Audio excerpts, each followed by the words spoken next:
கல்யாணத்துக்கு பூஜை பண்ணி ஊண்டி வச்ச பந்தக்கால் சரிஞ்சு விழப்போச்சே. இது ஏதாவது அபசகுணமா ஐயரே? நீங்க சொல்ற மாதிரி அபசகுணம் ஆகாம இவ 2 பேரும் தான் பந்தக்கால தாங்கி பிடிச்சிட்டாளே. இப்படியே இவ 2 பேருமே சேர்ந்து பந்தக்கால ஊடி வைக்கட்டும். சூப்பர் ஐயரே, இதை எப்படி அவரு பண்ண முடியும்? நிச்சயமா பண்ண முடியும். ஏன்னா அவர்தானே இந்த வீட்டுக்கு நடக்க இருந்த அபசகுணத்தை தாங்கி பிடிச்சாரு.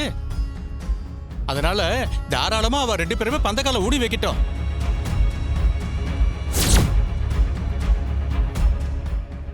பந்தக்கால ஊனுங்கோ.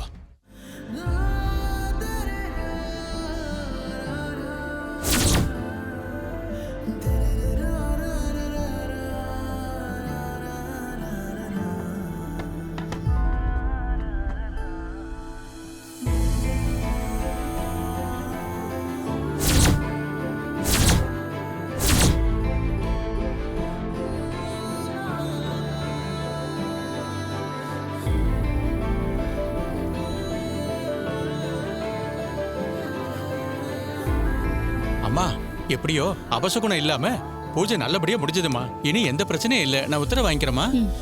சூப்பர்.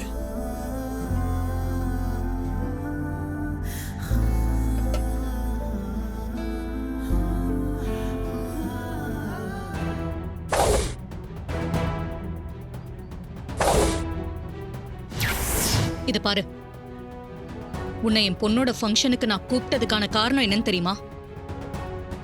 இனி என் பொண்ணு உன் வாழ்க்கையில கிடையாதுன்னு உன் மூஞ்சில் அடிச்ச மாதிரி ஸ்ட்ராங்கா உணர்த்தணும்னு நினைச்சேன்.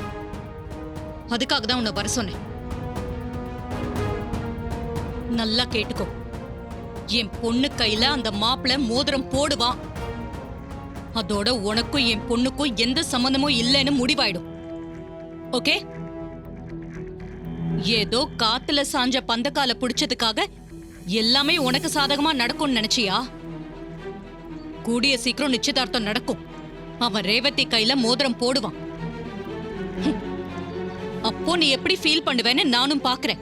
ரேவதி கையில நான் தான் மோதிரத்தை போட போறேன். நீங்களும் அதை பார்க்க தான் போறீங்க.